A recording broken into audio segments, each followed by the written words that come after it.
This conference will now be recorded. Good evening, everyone. Thanks to those of you who are here in person as well as those online. I'd like to call to order the Thursday, October 8th, 2020 meeting of the Lake Forest Board of Education. If you'd please join me with a Pledge of Allegiance, followed by a moment of silence. I pledge allegiance to the flag of the United States of America and to the republic for which it stands, one nation, under God, indivisible, with liberty and justice for all.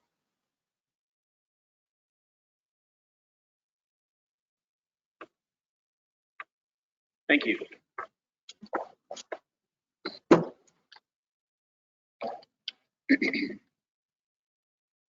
Okay, we'll begin this evening with a roll call of board members. Mrs. McCloskey. Mrs. Starkey. Here. Mr. Thomas. Here. Vice President Rao. Here. And President Earl Dempsey, serving as chair, is present. We have all 5 board members present this evening. Thank you all for being here. On to 2.4, approval of agenda, Mr. Rao. Motion approved. Second. I have a motion on the floor properly seconded. Any questions or discussion on the motion? Hearing none, we will move to a roll call vote. Mrs. Starkey? Yes. Mr. Rao? Yes. Mr. Thomas? Yes. Mrs. McCloskey? Yes. And chair votes yes. Motion carries 5-0. With 5. Motion approved. Second. I have a motion on the floor properly seconded. Any questions or discussion on that motion? Hearing none, we will move to a roll call vote. Mrs. Starkey? Yes. Mr. Rao? Yes. Mr. Thomas? Yes. Mrs. McCloskey? Yes. And chair votes yes. Motion carries 5-0.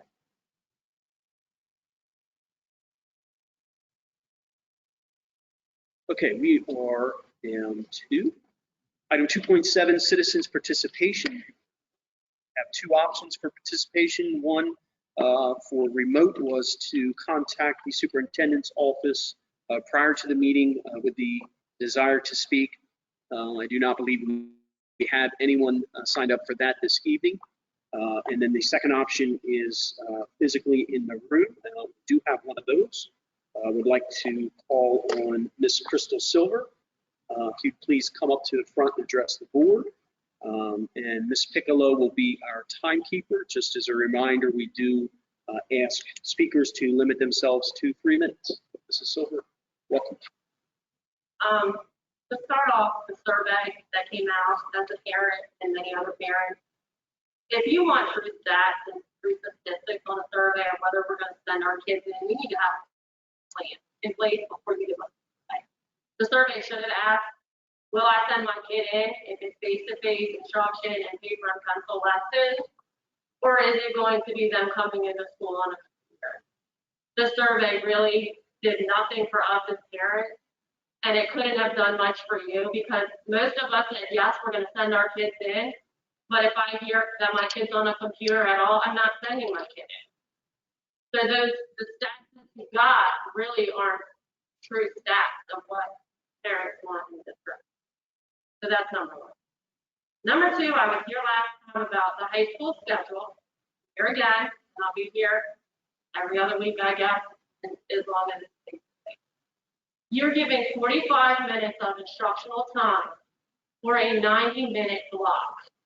Our children in AP classes, particularly, are high-level, straight-A students that are at their wits' end crying because they're getting 45 minutes of nonstop instruction.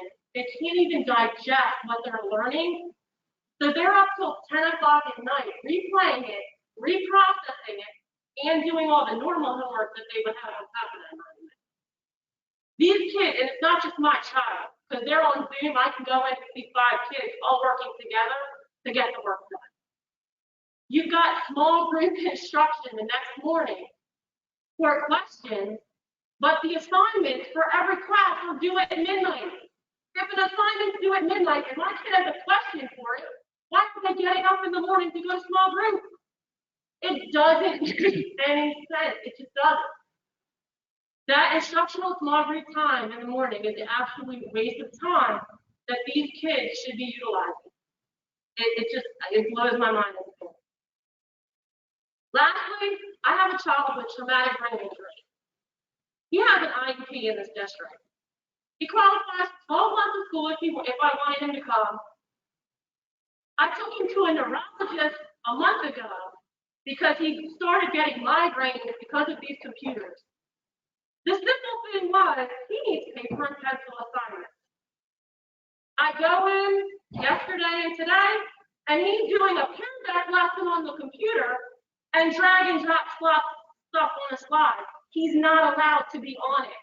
I don't understand that it's such rocket science to use a paper and pencil lesson when before COVID, all the assignments were paper and pencil. I just don't understand it. And I truly hope when these kids come back, they're not on computer. Mrs. Silver, thank you for the feedback. Again, everyone is adapting, and the feedback is critical to hear where things may be tweaked, and I'm sure administration is taking them. So, thank you very much. All right, on to section 3, reports. Start with 3.1, financial reports. Mr. Kurt Kelly. Welcome, Mr. Kelly. The report tonight is the monthly board report as of September 30th. Really very minimal changes for the board report this month. As far as the revenue side goes, very small changes to state funds just in the professional development. Then a little bit additional local funds, but we still haven't received our federal transfer yet. So overall, we're at 67% of the total funds so far, compared to 68% overall last year. Federal. Any questions for the revenue side? Any questions on revenue? I just had one. So when do we expect our first big load for county tax? Current expense tax? Yes. Yeah, that's it actually already just got loaded as of the 1st of October. So we'll see that on the next report. Great. Thank you. Okay, moving on to the expenditure as of September 30th. No major changes. Of course, the big area, the Division 3 local salaries is projecting right where I expect it to. 7 pays out of 26 into the fiscal year. We've got 73% of the budget. The only reason administrative services are up there is because we pay a lot of our insurance prices or the expenses up front. So that includes our life insurance and then liability insurance that gets paid up front. And then moving on to page 2, the school budgets have stepped up their spending, but that's probably just a process of us finally paying the bills from a lot of the school supplies that we purchased. Outside of that, no major changes also in the non-discretionary funding. So overall, we have 76% of the budget remaining compared to 75%. Questions with the expense portion of the board report? Any questions at all for Mr. Kellerman on financial report? And that's all you have this evening, right? Great. Thank you, Mr. Kelly. Board President report. I don't have any true items to report. I will just say again, thank you to everyone in the district, everyone in the community for all that we are doing to rally around each other, and specifically what we're doing to rally around our teaching staff and our administrators out in the schools. I know they are working extremely hard, working to, in some cases, have worked to learn a new way to do their roles, and we appreciate all of those efforts. So, any questions for me? Superintendent report, Dr. Lucas. Thank you, President Dempsey. Good evening, everybody. I'd like to start this week's report by saying we've been at it about a month now, and as I've said repeatedly, while this is not the desired way that we want to be delivering school to our community, our teachers, support staff, and administrators have been doing some amazing things for our children. For anyone who's able, I highly recommend you sit in on the virtual lessons with your child, and you will see good instruction. It's rigorous, and it's very relevant. What you won't see is just how difficult it is to make this work. Kind of make a comparison, it's like doing something left-handed if you're right-handed, or right-handed if you're left-handed. It can be done and done well, but it's very difficult. As for the face-to-face instruction, we are doing this effectively and safely with students wearing masks, social distancing, hand washing, and following all the other rules being put in place to keep them safe. I'd just like to send a friendly reminder to everybody who is sending their children to school is take a look at the questionnaire every morning and make sure you're asking those questions. If a child feels sick, please don't send them to school and get them seen by a doctor. I did want to include in my public remarks tonight a mention about our return to sports. This has been going well with no concerns.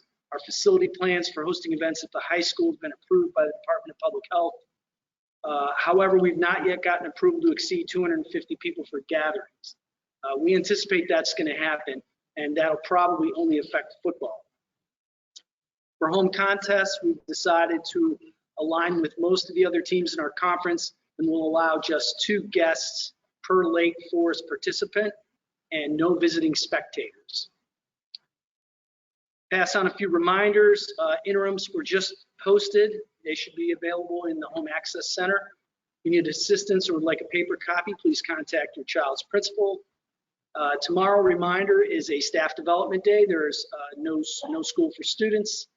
And Friday, next Friday, October 16th, I'm designating that as an asynchronous remote learning day for students, so our teachers can gather themselves for the return of students in grades pre-K to 1, 4, 6, and 9, beginning October 19th.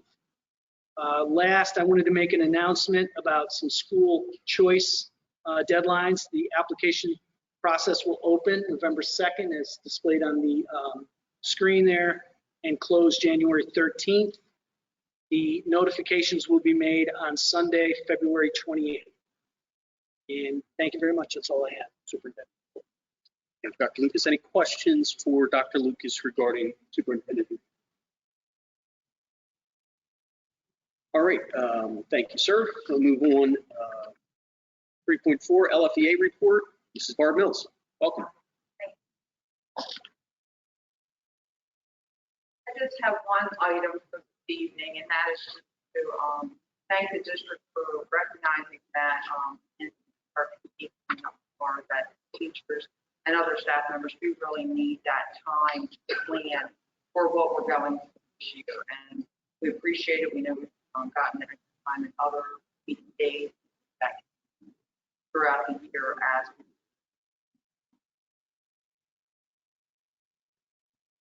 Thank you, Mrs. Mills. Any questions for Mrs. Mills? Thank you very much, Barb.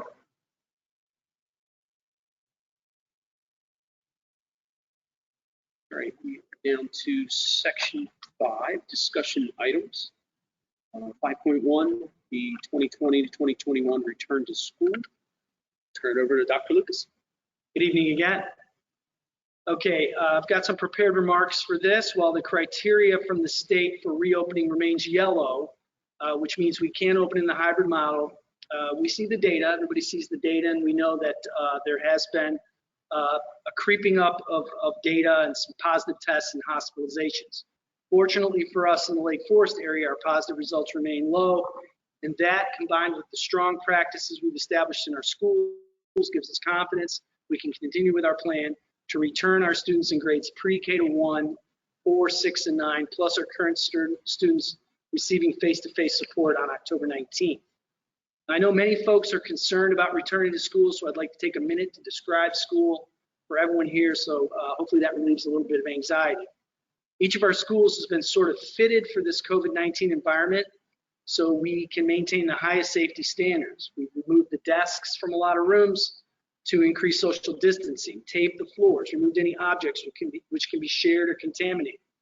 When you walk into any of our schools, You will notice numerous hand sanitizing stations, as well as floor markings, signage, and everyone is wearing a mask.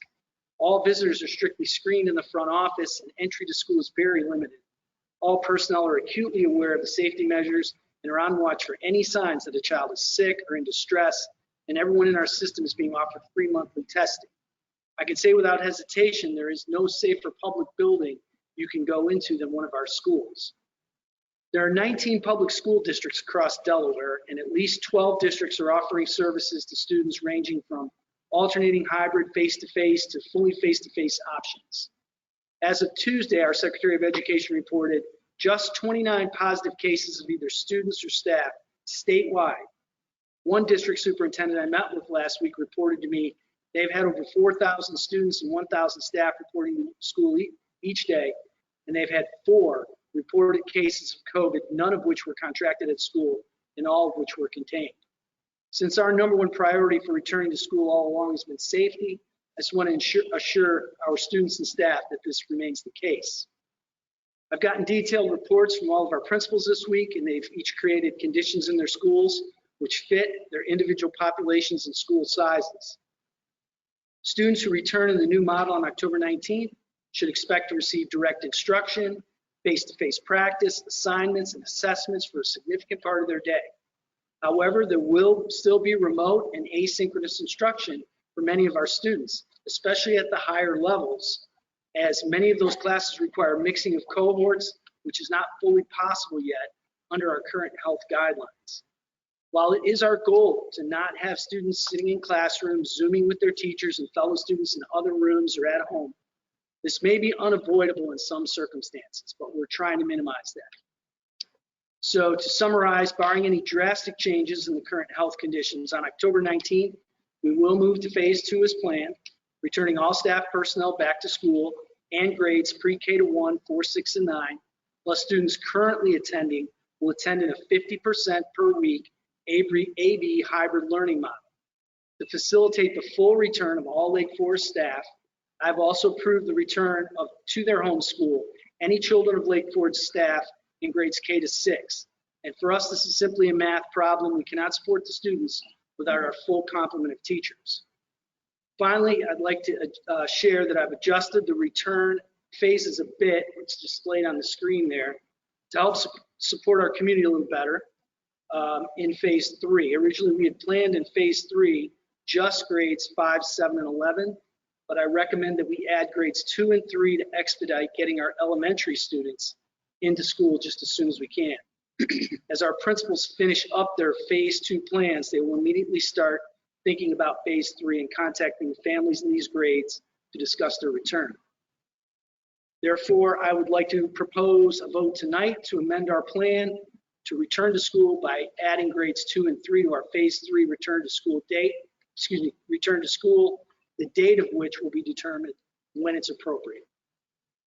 Thank you. Okay, thank you, Dr. Lucas.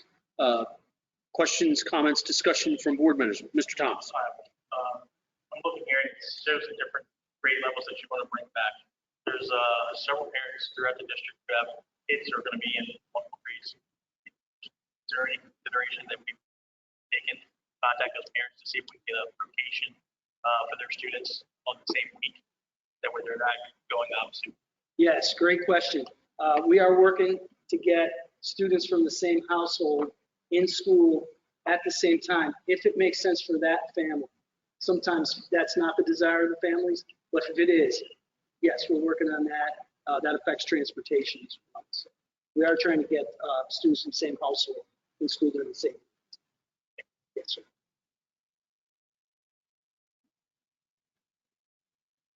Anything else for Dr. Lucas? All right, thank you, Dr. Lucas. Thank you. There is nothing for discussion under 5.2. So we are going to move on to section 9, Mr. Rao. Section 9, personnel resignation. 9.1, 9.5. Second. I have a motion on the floor properly seconded. Any questions or discussion on that motion? Hearing none, we'll move to a roll call vote. Mrs. Starkey? Yes. Mr. Rao? Yes. Mr. Thomas? Yes. Mrs. McCloskey? Yes.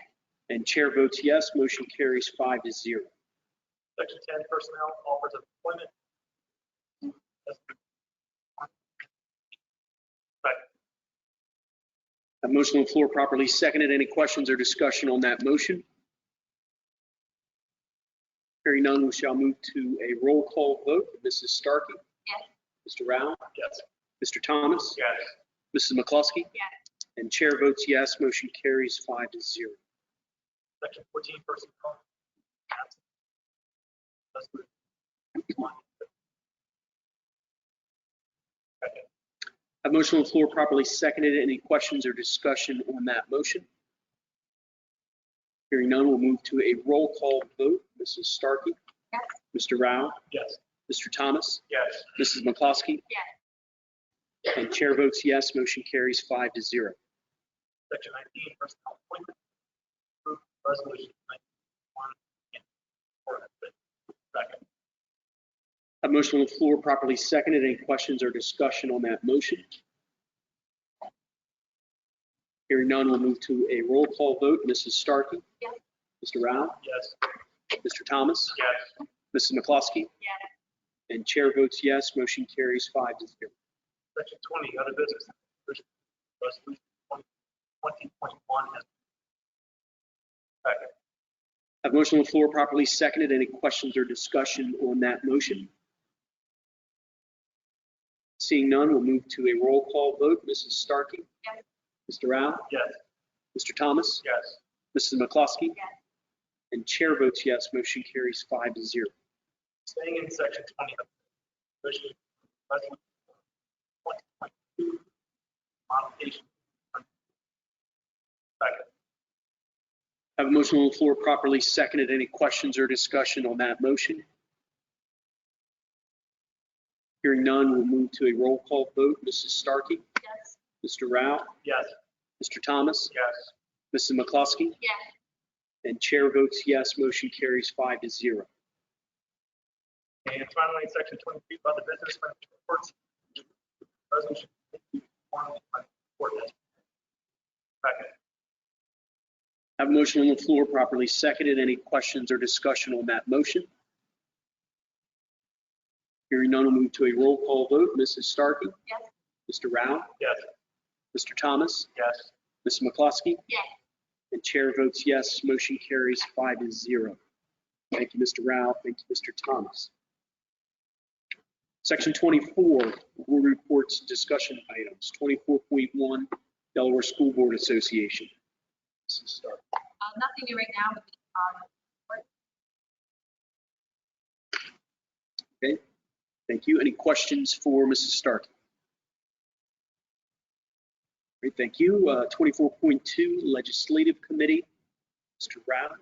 To the legislative last night, I and Thomas are all working either, so I will have discussion with that one.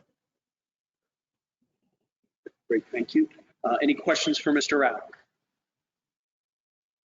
Thank you, Mr. Rao. ECAP Policy Council.